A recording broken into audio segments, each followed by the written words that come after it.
Cette semaine, c'est le magazine Elle qui se demande comment on peut sauver son couple alors que c'est bientôt la saison de YouPorn, des grippes intestinales, des sapins de Noël et de la dépression.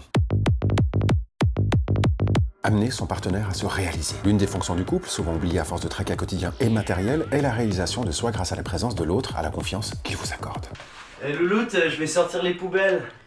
Ouais, ça, tu devrais très bien y arriver.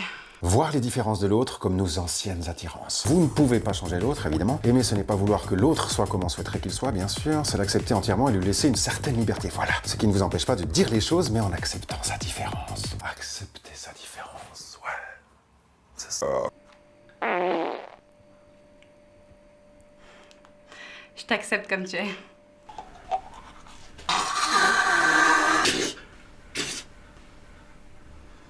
Je t'accepte comme tu es. Je t'accepte comme tu es. Ah, attention, accepter la différence de fonctionnement de l'autre est l'un des défis du couple. Évidemment, un couple est formé de deux personnalités avec deux vécus différents, deux façons d'envisager l'avenir, de penser, d'aimer. Il faut faire de vos différences une force et penser vos différences comme une complémentarité et non comme un obstacle. Et j'ai un truc à te dire. C'est vrai? Ouais. Moi aussi j'ai un truc à te dire pour le futur. C'est vrai? J'ai J'aimerais qu'on envie fasse le d'avoir tour un du enfant. monde. Ça te dit qu'on regarde une série? Rendre les disputes utiles. Envisagez votre dispute comme une possibilité de dire ce que vous avez sur le cœur. L'important dans une bonne dispute, c'est finalement de pouvoir exprimer ses besoins, ses désirs, ainsi que ses attentes. J'aimerais qu'on parte ce week-end! Moi aussi j'ai envie d'aller à Venise! Putain, y a plus de lait, faut que j'aille en acheter! Ouais, puis des œufs aussi! C'était vachement bien, hein? Ouais, je vais faire ça plus souvent. Point 4. Choyez son couple comme un enfant. Élaborez un rituel quotidien, hebdomadaire ou mensuel avec votre moitié, un resto en tête-à-tête une fois par semaine, une journée extraordinaire par mois, une séance de votre activité préférée régulièrement, un repas partagé ensemble chaque jour. Et honorez ce rituel régulièrement. Louloute, c'est mardi 19h30, on va au resto comme d'habitude. C'est samedi matin, on va à la montagne comme d'habitude. Et c'est 22h30, on doit faire l'amour comme d'habitude. Non, c'est 28.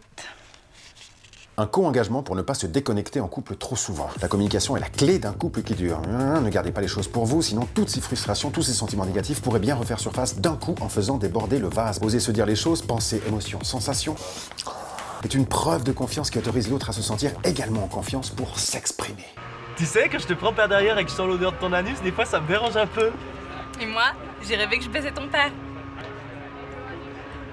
Ah, ça c'est très très important. Cultiver sa sexualité au quotidien. La sexualité est une chose fragile qu'il ne faut jamais trop longtemps laisser de côté. Certains couples instaurent un rituel en termes de sexualité où ils font varier les plaisirs.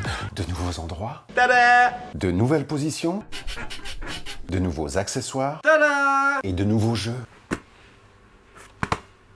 La surprendre. Cherchez régulièrement des occasions pour montrer que votre moitié est toujours votre priorité. Pensez à lui faire plaisir et à lui faire des compliments. Bah oui, des compliments. Comme nous aimons faire du bien aux personnes qui nous font du bien, vous aurez certainement un retour. Tu te rends compte? Il fait ça pour elle par amour. C'est tellement beau. Mais ça, je ferais pareil pour toi. C'est vrai?